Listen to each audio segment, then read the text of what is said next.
Hello everyone, welcome back to the class again. हम लोग tense के सीक्वेंस को आगे बढ़ा रहे हैं। आज हमारा टेंस का तीसरा क्लास है और ये क्वेश्चंस इंपॉर्टेंट है उन सभी एग्जाम के लिए, क्लास 10 के एग्जाम के लिए, कोई भी बोर्ड एग्जाम के लिए बहुत इंपॉर्टेंट है। ठीक है, ये क्वेश्चन की प्रैक्टिस अगर आप कहेंगे तो यहाँ से क्वेश्चन 100% बनेंगे। ठीक है, तो चलिए बिना टाइम को गवाए हुए हम लोग स्टार्ट करते हैं। पहला सवाल है, ठीक है, द बेल खाली जगह before I reach the school. ठीक है, अगर किसी सेंटेंस में बिफोर हो, क्या हो, बिफोर हो और सेंटेंस का एक पार्ट जो होगा वो बिफोर के बाद होगा और सेंटेंस का एक पार्ट जो है बिफोर के पहले होगा। ठीक है, तो बिफोर के बाद हम लोग देखते हैं यहाँ पर V2 है, मतलब कि V2 का मतलब सिंपल पास्ट, यानी कि बिफोर के आगे जो है सिंपल पास्ट है। तो ऑटोमेटिक आपको ये बात समझना है क्या कि यहाँ पर क्या है कि हैड प्लस V3 का यूज होगा। ठीक है, तो हैड तो यहाँ नहीं है, यहाँ भी हैड नहीं है, यहाँ भी हैड नहीं है, यहाँ पे हैड है, तो करेक्ट आंसर क्या होगा, हैड रन। ठीक है, The whale had run before I reached the school। चलिए पहला हमारा कंप्लीट हो गया। दूसरा है he blank his 15th birthday on last Sunday।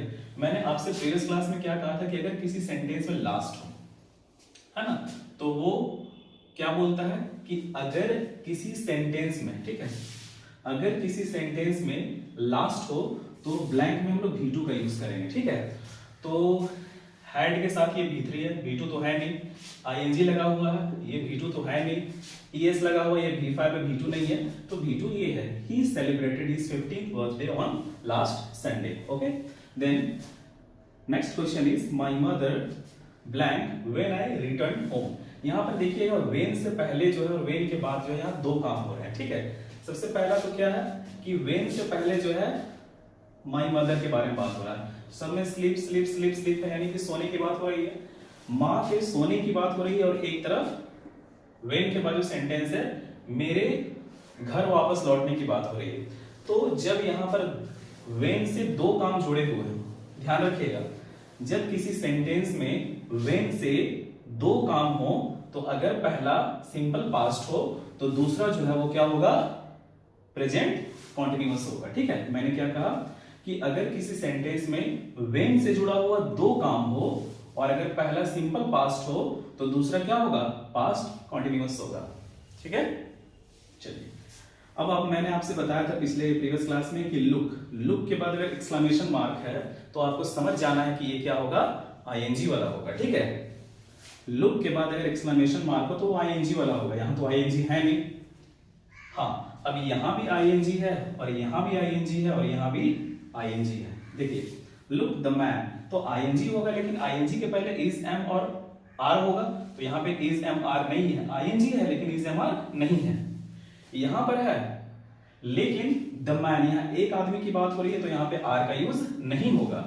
The man means एक आदमी के साथ जो इज का यूज होगा, तो करेक्ट आंसर इज ट्राइंग, है ना। अगला है practice blank a man perfect. Practice जो होती है वो आदमी को परफेक्ट बनाती है। ठीक है, तो आदमी को परफेक्ट बनाती है प्रैक्टिस, यानी कि ये क्या है, कहावत है। मैंने कहा था कहावत में या तो V1 या तो V5, तो ये तो ING है मतलब V4 है, ये हो नहीं सकता है, ING है मतलब V4 है, ये हो नहीं सकता है, यानी कि V1 या V5, तो ES लगा हुआ ये V5 हो जाएगा। यानी कि किसी भी कहावत में ये sentence practice blank a man perfect, है ना, प्रैक्टिस जो होती है वो मैन को परफेक्ट बनाती है। तो जब भी ये कहावत की बात होती है या तो V1 या तो V5, क्योंकि यहाँ पर ES लगा हुआ है तो ये क्या हो गया, V5 हो गया। ठीक है, चलिए अगला question, I blank French these days. जब भी आपका जो क्वेश्चन है उसमें अगर दीज डेज लगा हुआ हो, दीज डेज, तो आपको ING वाला खोजना है। ठीक है, तो ये तो होगा नहीं क्योंकि इसमें ING लगा हुआ नहीं है, इसमें भी ING लगा हुआ नहीं है, ये भी खत्म हो गया। अब यहाँ पर ING यहां भी है और ING यहां भी है, तो दीज डेज जो है ना, दीज डेज वो पास्ट को इंडिकेट नहीं करता, वो प्रेजेंट को करता है, इसलिए क्या लगा, एम, आई के साथ क्या लगा, um, I am learning French these days. जब भी दीज डेज रहेगा तो इज एम आर के बाद ING होगा। ठीक है, चलिए तो आज का क्लास हम लोग यहीं पर फिनिश करते हैं। Thank you very much.